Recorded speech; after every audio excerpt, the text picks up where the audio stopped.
من لا نبي بعده أما بعد فأعوذ بالله من الشيطان الرجيم بسم الله الرحمن الرحيم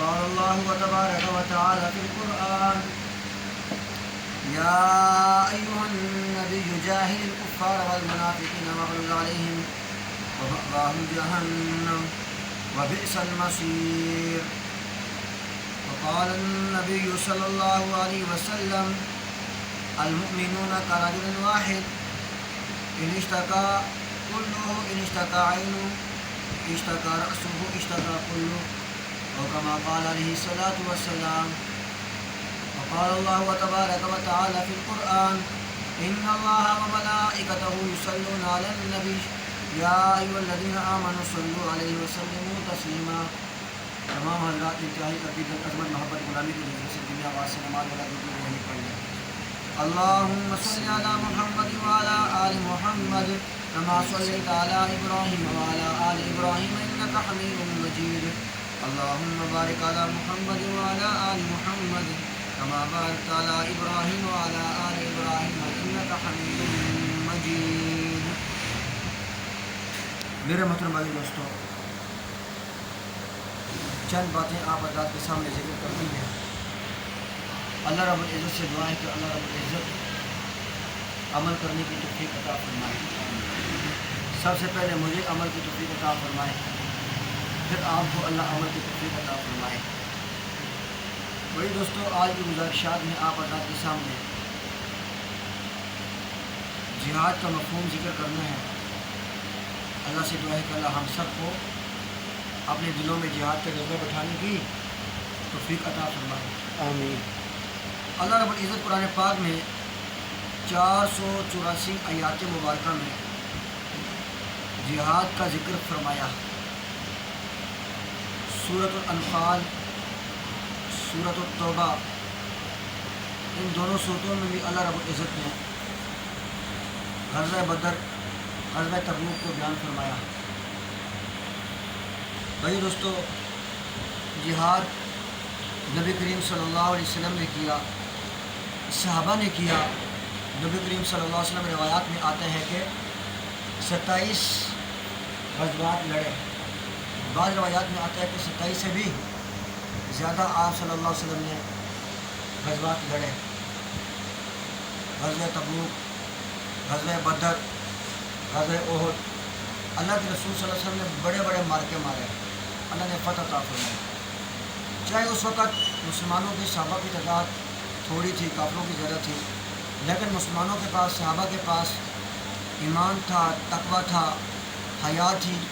اللہ رب العزت نے ایمان، تقوی، حیا کی بدولت اللہ نے گنے چنے صحابہ کو، نبی کریم صلی اللہ علیہ وسلم کا ساتھ دینے والوں کو کافروں پر فتح عطا فرمائی، کافروں پر غلبہ عطا فرمایا۔ قرآن کریم میں بھی اللہ رب العزت ارشاد فرماتے ہیں، اے ایمان والو، یا ایھا الذین آمنوا ان تنصروا اللہ، اے ایمان والو تم اللہ کے دین کی مدد کرو، اللہ تمہاری مدد کرے گا، اور دشمنوں پر تمہیں اللہ غالب کرے گا، دشمنوں پر اللہ تمہیں ثابت قدم کرے گا۔ اللہ کی دین کی مدد سے مراد اللہ کی دین کی تبلیغ، دین کی اشاعت۔ جب دین کی اشاعت کریں گے، اشاعت کرنے والوں کا معاون بنیں گے، اشاعت کرنے والوں کی نفلوں میں آئیں گے، سپورٹر بنیں گے، بازو بنیں گے، اللہ کیا کرے گا؟ تمہاری مدد کرے گا، اور دشمنوں پر اللہ تمہیں غلبہ عطا فرمائے گا۔ آج ہم مغلوب ہیں، کافر غالب ہے، اس کی بنیادی وجہ ہمارے پاس نہ ایمان ہے، نہ تقویٰ ہے، نہ حیا ہے، نہ اتحاد ہے، جس کی وجہ سے بھائی دوستو کافر ہمارے اوپر چڑھائی کر رہے ہیں۔ ہماری حکومتوں کا حال، کام تو حکومتوں کا تھا کہ ان کو چاہیے کہ وہ جہاد کا آرڈر جاری کریں، حکومتیں تو خود بکی ہوئی ہیں، اللہ معاف فرمائے۔ جو حکومتیں، جو وزیر، جو جرنیل، جو لیڈر بھائی دوستو کافروں کے ڈالر کو لے کر کھاتے ہیں، ہڑپ کرتے ہیں، اور کافروں کے ڈالر سے مسلمانوں کے خون کا سودا کرتے ہیں، کشمیر ماں بہن بیٹیوں کے خون کا سودا کرتے ہیں۔ وہ جو ڈالر، وہ ہمارے حکمران، ہمارے وزیر اعظم صاحب، ہمارے جناب وزیر اعظم صاحب، ہمارے وزراء، لیڈر جو ڈالر لے کر مسلمانوں کے خون کا سودا کرتے ہیں، وہ ڈالر گو سے بھی زیادہ پلیت ہے۔ کس سے زیادہ پلیت ہے؟ پخانے سے بھی زیادہ پلیت ہیں، یعنی وہ حکمران پلیتکی کو کھاتے ہیں، گندگی کو کھاتے ہیں، وہ بو کو کھاتے ہیں، جو مسلمانوں کے خون کا سودا کر کے کبھی یہودیوں کے پاس چلے جاؤ، IMF کے پاس چلے جاؤ، ان کے ساتھ ان کے پاس جا کر قرضے لو، سودی قرضے لو، ڈالر کھا کر مسلمانوں کے خون کا سودا کرتے ہیں۔ آج ہماری حکومتوں کا حال یہ ہے، وزیروں کا حال یہ ہے، لیڈروں کا حال یہ ہے، ہائی لیول کے جتنے بھی ہمارے افسران ہیں، شیعہ ہیں، قادیانی ہیں، اللہ معاف فرمائے۔ تو بھائی دوستو، یہ تو کام تھا حکومت کا کہ وہ علماء کا ساتھ دیں، وزراء کا کہ وہ علماء کا ساتھ دیں، مدارس کا ساتھ دیں۔ جن مدرسوں سے علماء تیار ہوتے ہیں، مجاہد تیار ہوتے ہیں، ایمان بننے والی جگہیں ان کو ان احمقوں نے خالی کر دیا کہ ایمان بننے والی جگہوں کو خالی کرو، جہاں سے مجاہد تیار ہوتے ہیں، جہاں سے علماء تیار ہوتے ہیں۔ جن علماء نے کافروں کا مقابلہ کرنا ہے، یہودیوں کا مقابلہ کرنا ہے، جن علماء نے کشمیر کی ماں بہن بیٹیوں کی حفاظت کرنی ہے، ہاں ان علماء پر پابندی لگا دو یا اٹھا کر ان کو جیلوں میں بند کر دو۔ اگر یہ کریں گے، اگر یہ حکومتیں ایسا کریں گی، اب دیکھ لیں پرانی تاریخ کھول کے دیکھیں، قرآن پاک میں واقعات آتے ہیں، نبیوں کے واقعات آتے ہیں۔ بھائی دوستو، پہلے زمانے کے جو بادشاہ تھے ان کے واقعات آتے ہیں، انہوں نے اس وقت کے علماء کے ساتھ تشدد کیا، ظلم کیا، اللہ نے ان کو نشانہ عبرت بنایا۔ فرعون نے 17,000 بچوں کو ذبح کیا، اللہ نے دریا میں غرق کر دیا۔ نمرود بن کنعان نے حضرت ابراہیم علیہ السلام کے ساتھ تشدد کیا، آگ میں ڈالا، اللہ نے فبہت الذی کفر، اللہ نے اس کو مبہوت کر دیا، اللہ نے اس کو نشانہ عبرت بنا دیا۔ ملا جیون رحمۃ اللہ علیہ، ملا جیون رحمۃ اللہ علیہ پتہ کس کے مصنف ہیں؟ نور الانوار۔ نور الانوار ہمارے مدارس دینیہ میں پڑھائی جانے والی کتاب ہے، ہم اس کے مصنف ملا جیون رحمۃ اللہ علیہ۔ وقت کے بادشاہ نے ان سے مسئلہ پوچھنا چاہا، ملا جیون رحمۃ اللہ علیہ نے کہا کہ میں آپ کے مسئلے کا جواب، بادشاہ سے کہا میرے بھائی دوستو، ہاں ملا جیون نے فرمایا کہ میں آپ کے مسئلے کا جواب مسجد میں دوں گا، اور مسجد میں جمعے کے خطبے میں آپ کے سوال کا جواب دوں گا۔ مسئلہ یہ تھا ریشم کے بارے میں، مسئلہ تھا کہ ریشم مرد کے لیے حلال ہے یا حرام ہے۔ ملا جیون رحمۃ اللہ علیہ نے جب کہا کہ بادشاہ کے مسئلے کا جواب مسجد میں دینا ہے اور جمعے کے خطبے میں دینا ہے، کیونکہ جمعے کے خطبے میں عوام زیادہ ہوتی ہے، بھیڑ ہوتی ہے، تو لوگوں میں کھلبلی مچ کی کہ بادشاہ کے سوال کا جواب ملا جیون نے، مولوی صاحب نے مسجد میں دینا ہے اور جمعے کے خطبے میں دینا ہے۔ لوگوں میں کھلبلی مچ کی۔ انہوں نے جب جمعہ پڑھانا شروع کیا، انہوں نے کہا مستفتی و مفتی کلاہما، مستفتی و مفتی کلاہما، فتویٰ طلب کرنے والا لینے والا، مستفتی طلب کرنے والا بعد استفاد، فتویٰ طلب کرنے والا مفتی دینے والا، دونوں کہاں جائیں گے؟ دونوں آگ میں جائیں گے، دونوں آگ میں جائیں گے۔ کوئی کرائے کا مولوی، اس کو پیسے ٹکرا دو، آج کے مولویوں کا حال بھی ہے، وہ تو ہمارے الحمدللہ اس وقت بھی اچھے علماء ہیں جو بکتے نہیں، لیکن بکنے والے بھی ہیں، نہیں بکنے والے بھی، اس وقت بھی الحمدللہ اچھے لوگ تھے، پرانے لوگ تھے۔ میرے مولانا مکر صاحب مجھے کل فرما رہے تھے، انہوں نے پرانے بزرگوں کی طرح انہوں نے کچھ باتیں کو انہوں نے ایمان تازہ کر دیا۔ ہاں ماشاءاللہ، اللہ تعالیٰ نے ان کو موقع بھی دیا، یہ بھی ہوئے، سمجھے نا، اللہ نے ان کو موقع بھی دیا، یہ بھی ہوئے، اور انہوں نے ساری تاریخ کھول کر بتا دی، کیونکہ وہ اللہ کو جزائے خیر عطا فرمائے۔ اس لیے میرے دل میں آیا کہ چلو تھوڑی سی اپنے بزرگوں کی باتیں یاد کر دیں، بزرگوں کی باتیں کیا کہتے ہیں یاد کر دیں، تازہ کریں، ہمارا ایمان بھی تازہ ہو جائے۔ کم از کم گھنٹہ، مجھے 1.5 گھنٹہ دیا حضرت نے، بیٹھے رہے، مجھے باتیں بتلاتے رہے۔ تو مولانا غلام اللہ خان کا آپ نے نام سنا ہوگا شاید۔ مولانا غلام اللہ صاحب کے بارے میں آتے بڑے سخت مزاج کے تھے، بڑے مفسر قرآن تھے، شیخ القرآن کا لقب دیا جاتا تھا۔ تو راولپنڈی میں ایک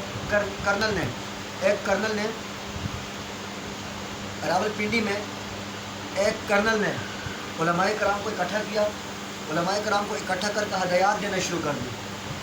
کیا کر دی؟ ہدایات دینا شروع کر دی۔ بیچ میں مولانا غلام اللہ صاحب بھی بیٹھے ہوئے تھے۔ تو کرنل صاحب نے کہا،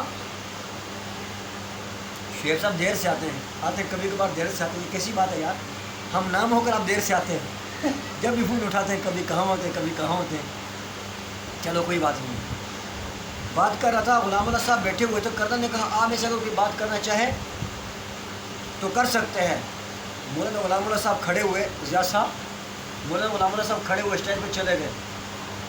مولانا غلام اللہ صاحب نے کرنل کو مخاطب کر کے کہا، بے غیرت، بے شرم، آج کے بعد اگر آپ نے علماء کرام کو بٹھا کر ہدایات دی، میں تیری زبان خودی سے کھینچ دوں گا، تیری زبان بدھی سے نکال دوں گا. شرم نہیں آتی آپ کو؟ علماء کو اٹھا کے ہدایات دیتے ہیں, اپنی مرضی پر چلاتے ہیں علماء کرام کو. وہ کرنل کی ٹنگ کانپ رہی تھی, اسے کانپنے لگ گیا, اسے کانپنے لگ گیا. لیکن جو مولوی ہے اللہ والا ہوتا ہے, اس کا روب بھی ہوتا ہے. تو فرمایا, غلام اللہ صاحب نے فرمایا کہ مجھے جو ان کے جو اپنے الفاظ استادی نقل کر رہے تھے کہ مجھے اللہ کے علاوہ کسی سے ڈرنا نہیں آتا, ان کے جو الفاظ ہو بہو حضرت نے فرمایا, غلام اللہ صاحب فرمایا کرتے تھے مجھے اللہ کے علاوہ کسی سے ڈرنا نہیں آتا, اللہ کے علاوہ کسی سے ڈرنا نہیں آتا. اس لیے میرے آپ ماشاءاللہ ساتھی ہیں, دوست ہیں, ہاں ہم بھی اپنے دلوں میں اللہ کا ڈر پیدا کریں, اللہ کے علاوہ کسی کا ڈر اپنے دلوں میں نہ رچائیں نہ بسائیں. جو اللہ سے ڈرتا ہے اللہ اسی کو ہو جاتا ہے. حکومتوں سے کیا ڈرنا ہے, ان وزیروں سے کیا ڈرنا ہے جو غیروں کا مال ہڑپ کرتے ہیں, غریبوں کا خون چوستے ہیں, یتیموں کا خون چوستے ہیں, ان سے کیا ڈرنا ہے. بات کر رہا تھا کام تو تھا حکومت کا, ان وزراء کا کہ علماء کا ساتھ دیں, مدرسوں کو سپورٹ کریں, علماء کو سپورٹ کریں, بھائی مجاہد تیار کریں. کیا خیال ہے؟ فلسطین میں ظلم و ستم ہو رہا ہے, کشمیر میں ظلم و ستم ہو رہا ہے, اللہ معاف فرمائے, شام میں ظلم و ستم ہو رہا ہے, کشمیر کی بچوں کے ساتھ فحاشی کی جا رہی ہے, سمرقند کی بچیاں فروخت ہو رہی ہیں, بخارا کی بچیاں بک رہی ہیں. ان حکومتوں کو چاہیے کہ ان بغیرتوں کے ساتھ, ٹرمپوں کے ساتھ جا کر ان کے ساتھ بغل گیر ہوتے ہیں. ہمارے شیخ مصطفیٰ والی بازی رحمۃ اللہ علیہ, ان کے پاس نواز شریف آ گیا اپنے پہلے کسی دور حکومت میں. مولانا عبدالرحمٰن اشفی رحمۃ اللہ علیہ آئے کہ نواز شریف آپ سے ملاقات کرنا چاہتے ہیں. شیخ مصطفیٰ والی بازی رحمۃ اللہ نے فرمایا نکال دو اس سود و خور کو, جانا اشفی کے گھر سے نکال دو اس کو, یہ سود کے تعین میں بیان دیتا ہے, نکال دو اس سود و خور کو یہاں سے. طاہر القادری آ گئے تھے, ان کو تماچا لگا دیا تھا. حضرت عمر بن خطاب رضی اللہ تعالیٰ عنہ نے جو حکومت کی نا, کتنے گرم مزاج کے تھے, شیطان دیکھ کے راستہ چھوڑ دیتا تھا. کیا ہمارے وزیر اعظم کو شیطان نے دیکھ کر راستہ چھوڑا؟ وہ تو خود اس کو راستہ مل جاتا ہے, اللہ معاف فرمائے. یار امیر المومنین نے بھی تو 22 لاکھ مربع میل میں خلافت کا پرچم لے رہا ہے نا. امیر المومنین نے تو اپنے دور حکومت میں مسجد تعمیر کرائی, امیر المومنین نے اپنے دور حکومت میں مسجد تعمیر کرائی. یا صاحب 4,000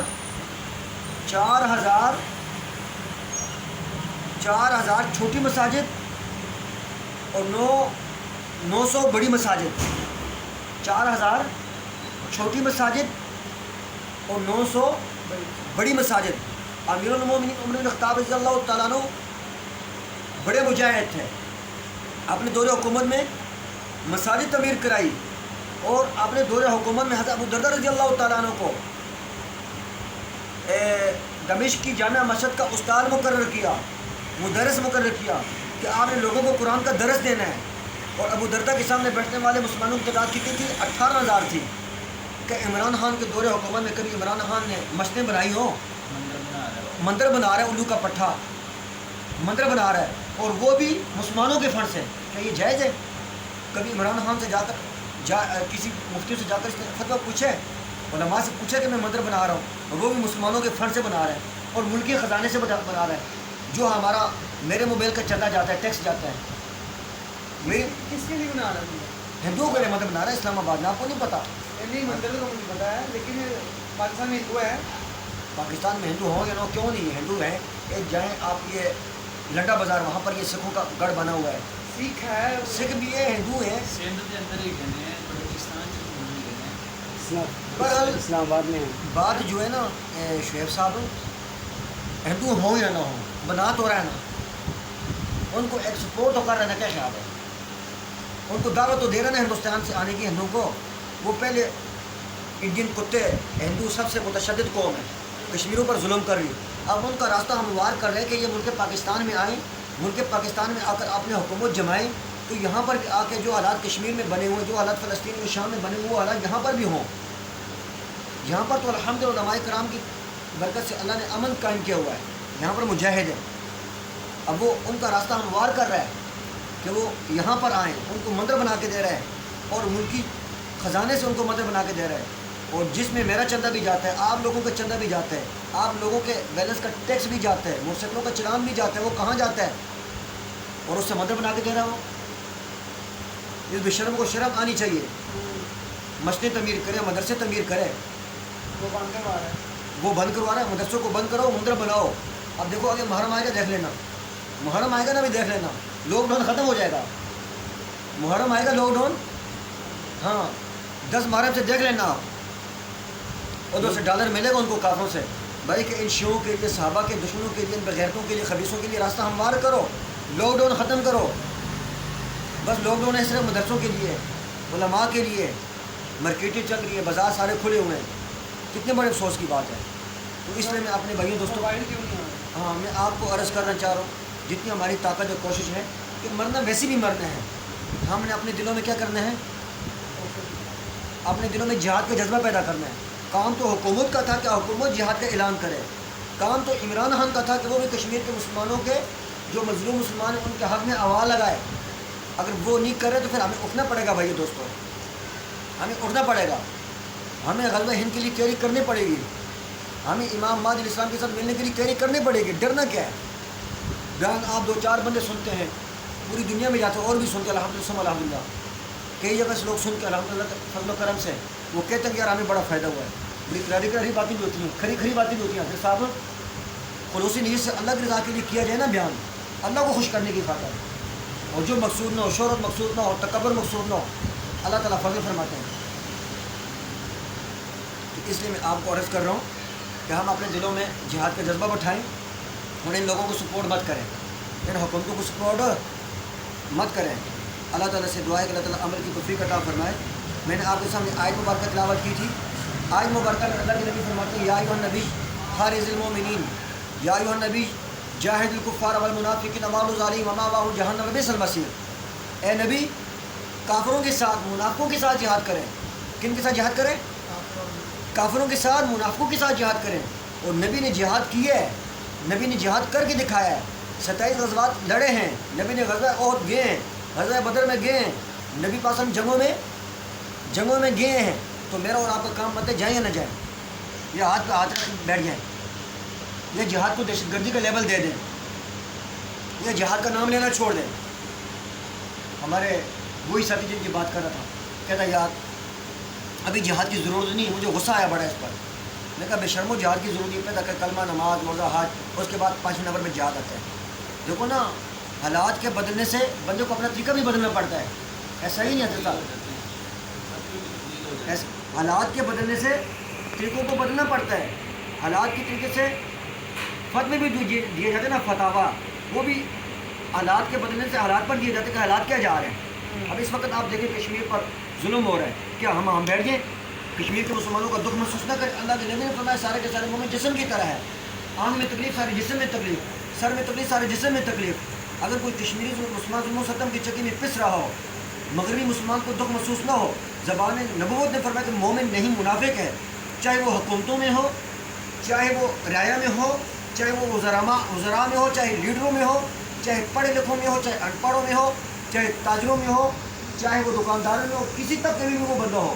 اگر وہ کشمیری مسلمان کا دکھ محسوس نہیں کرتا, اگر وہ فلسطینی کا افغانستانی مسلمان کا دکھ محسوس نہیں کرتا, اگر وہ شامی بچے کا دکھ محسوس نہیں کرتا, ہمارے بچے مولی گاجر کی طرح کاٹے جا رہے ہیں بھائی دوستوں, دکھ محسوس نہیں کرتا, زبان نبوت نے فرمایا کہ وہ مومن نہیں, وہ منافق ہے. اور منافقوں کے بارے میں اللہ کہتا ہے کہ جاہد الکفار والمنافقین واغلظ علیہم, کافروں اور منافقوں کے ساتھ کیا کریں؟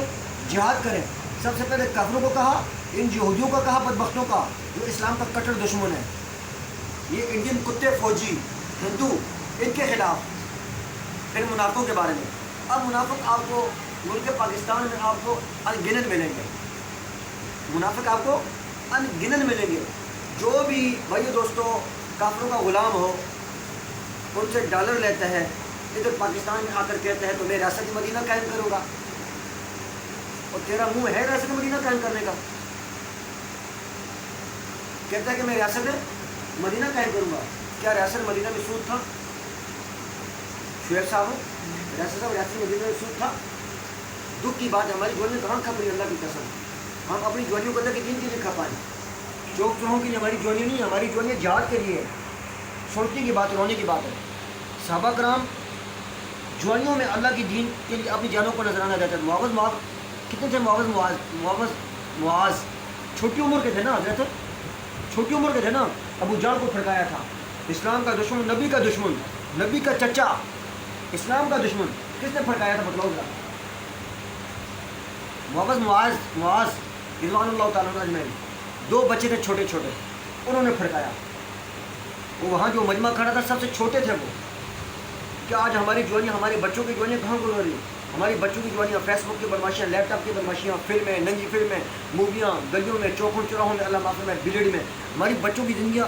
میں کل ایک دیکھ رہا تھا، وہ کیا کہتے ہیں، ویڈیو دیکھ رہا تھا، اس میں افغانستان کے جو مجاہدین ہیں وہ اپنے چھوٹے چھوٹے بچوں کو ٹریننگ دے رہے ہیں. جیسے نظر پڑھنے والے بچے جاتے ہیں نا مسجدوں میں، وہ بچے قرآن پڑھنے کے لیے شہر صاحب بچے قرآن پڑھنے کے لیے آئے ہوئے ہیں، اور ان کو قرآن پڑھانے کے بعد ان کو پستول چلانا سکھا رہے ہیں، بندوق چلانا سکھا رہے ہیں. کیا خیال ہے؟ اور ان کو کیا کہتے ہیں، اور ان کو جہاد کی ٹریننگ دے رہے ہیں پوری.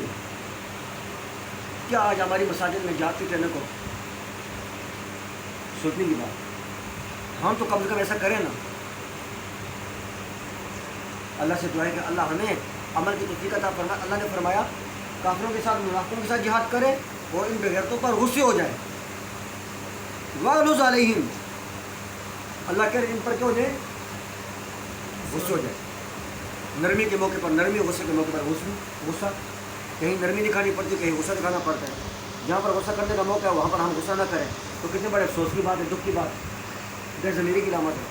وَبِئْسَ الْمَصِيرُ، اللہ فرماتے ہیں منافقوں کا، کافروں کا، یہودیوں کا، ہندوؤں کا اور ہندوؤں کے اعلیٰ کاروں کا جو حکومتیں ہندوؤں کی یار ان کے ساتھ جا کے بغلگیر، کبھی مودی کے ساتھ بغلگیر، کبھی ٹرمپ کے ساتھ بغلگیر، کبھی اسرائیل کے وزیر اعظم کے ساتھ جا کے بغلگیر ہوتی ہے. کیا خیال ہے؟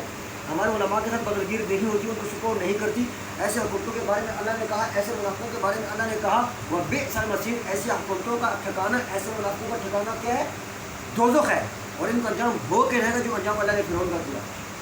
اللہ سے دعا ہے کہ اللہ ہمیں عمل کی توفیق عطا فرمائے، اپنے دلوں میں جہاد کی جذبہ بٹھانے کی توفیق عطا فرمائے. جو باتیں آپ کو کہیں سنی اللہ عمل کی، مجھے بھی آپ کو بھی توفیق عطا فرمائے. ارادہ کرتے ہیں انشاءاللہ، حالات میں ساز ہے، دلوں میں جذبہ بٹھائیں، انشاءاللہ کام کرنے ہیں، چاہے تعداد تھوڑی ہو لیکن اپنے دلوں میں جذبہ ہوگا انشاءاللہ. ایمان ہوگا نا، کوئی دنیا کی طاقت کچھ بھی نہیں کر سکتی. سمجھ آئیے؟ تو اس لیے بھائی دوستوں، بڑے بڑے بادشاہ گزرے ہیں، بڑے بڑے بادشاہ گزرے، انہوں نے تشدد کیا، لیکن اللہ نے نشان عبرت بنایا. وہ واقعہ بیچ میں آپ کو سنارا تھا، وہ پورا کر کے بات نیچے میں گئی تھی، وہ آپ کو پورا کر کے دعا کرتے ہیں. ملا جیون رحمۃ اللہ علیہ جب انہوں نے مسئلہ بتایا تو بادشاہ نے کیا کہا؟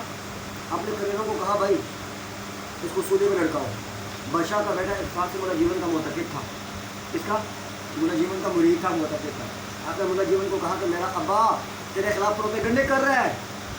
جس طرح آج جو حکومتیں علماء کو اٹھا کے جیلوں میں کر دو نا، میرا ابا تمہارے خلاف پروپیگنڈے کر رہا ہے. ملا جیون نے فرمایا شکر سے اللہ مسلح وضو کراؤ مجھے. ابا کو جا کے تو اپنا کام کرے گا، اپنا کام کرے. مسلح بچھایا، بیٹے جا کے ابا کو بتلایا بادشاہ کو. اپنے کو یار دعا کرے گا تو میرا بیٹا تو غرق ہو جائے گا. عقل ٹھکانے آ گئی، عقل ہے ٹھکانے آ گئی، حکم واپس لے لیا. پھر ایسا ہوتا ہے. اللہ سے تو اللہ عمل کی توفیق عطا فرمائے.